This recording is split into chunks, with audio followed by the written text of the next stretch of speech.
Guys আরেকটি নতুন ব্লগে তোমাদের সকলকে স্বাগতম। আজ মনে হয় কারো ইয়ার হাসতে মরে গেছে, তার জন্য আকাশের অবস্থাটা দেখুন। রাধে রাধে। আমার জীবনে ফার্স্ট বার এরকম কুয়াশা দেখছি বস। মনে হচ্ছে আমি যেমন স্বর্গতে চলে এসেছি। গাইস সরস্বতী পূজার শুভ শুভেচ্ছা সবাইকে অ্যাডভান্স। সরস্বতী পূজা হোক আর যাই হোক, আমাকে তো আমার নিজের কাজ করতেই হবে, তাই না? গাইস আজ রবিবার, সকাল সকাল আমার ডিউটি পড়ে যায় কাপড় কাচা ও বাসন মাজার। কি কপাল আমার। আর আমাদের পুতুলার ডিউটি পড়ে যায় জল আনার।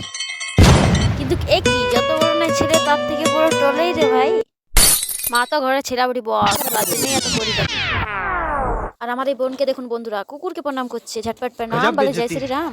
গাইস ভিডিওটি যদি ভালো লেগেছে তাহলে চ্যানেলটি সাবস্ক্রাইব করে দিন। আর যদি ভিডিওটি ভালো না লাগে তাহলে কমেন্ট করে জানান যে না। বাবু মশাই, তোমরা অনেকেই আমাকে আমার গ্রাম কোথায় জিজ্ঞেস করেছিলে। তো বন্ধুগণ, আমার গ্রামের নাম তোমরা তখনই জানতে পারবে যখন আমার চ্যানেলে 500 সাবস্ক্রাইবার সম্পূর্ণ হয়ে যাবে। বন্ধুরা তাড়াতাড়ি চ্যানেলটি সাবস্ক্রাইব করে দিন এবং আমার গ্রামের নাম জেনে নিন।